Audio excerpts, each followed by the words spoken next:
final. For 15 minutes, you have not had access to your phone or computer or iPod. You are surrounded by friends and classmates, but you cannot speak to any of them. You have a very straightforward task before you, but you are looking for a distraction. Even worse, in conversation with your best friend, you are only 40% engaged with the words entering your ears and exiting your mouth. The rest of your brain power is spent thumbing through Instagram, typing to absent, phantom friends, or simply staring at the ground, fixated on some tile or blemish in the carpeting, zoned out. This is our world. This is 2013. As members of the class of 2013, with confidence and honesty, many of us have taken ownership of the I world to which we contribute and in which we belong. We predict more than we observe. We schedule more than we attend. We text more than we write. All that being said, we're not wholeheartedly accepting of our faith, which we have partially already begun living out. I've heard many of my classmates speak in half-serious yet nostalgic tones about the end of childhood. Yes, childhood is ending. Not only is it possible, not only is it probable, but for many of us, it has already happened. On the day we got a job, or the day someone else became reliant on us, or the day we looked our parents in the eye and told them the truth about ourselves, untainted. But childhood is not ending simply because we are T-0 days from graduation. It's ending because we're letting it, because we're signing up for the assumption that giddiness and professionalism can't coexist. That once you pass through the threshold of adulthood, skipping is for homeless people, and resumes and aspirin are the only two items we must have on our person. Childhood doesn't have to end in the same way that adulthood doesn't have to start. Instead of perceiving our histories as linear, predetermined highways and rites of passage, instead of reviewing the highlights of our lives as shallow but well-photographed milestones, let's live with the conscious notion that any second could be life-altering. Any Wednesday can change our relationship to ourselves or our world. Any moment can be a Kodak moment. However, we should all probably take a break with the selfies. They feed too much into our narcissistic tendencies.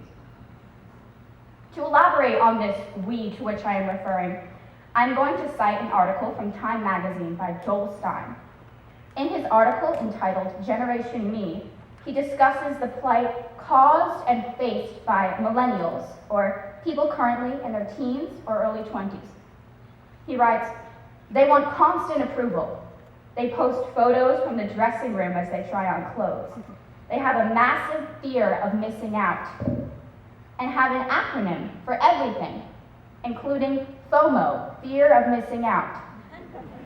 They're not going to church, even though they believe in God, because they don't identify with big institutions. 1/3 of adults under 30, the highest percentage ever, are religiously unaffiliated. They love their phones, but hate talking on them." Though harshly cynical and undoubtedly incomplete, Stein's interpretation of our generation undeniably possesses shreds of truth that we tend to sometimes, conveniently, opt not to address, or at least opt not to condemn. But maybe we are doing so with good reason. Our generation has a great sense that though gifted, though passionate, though ambitious, we are not exceedingly special.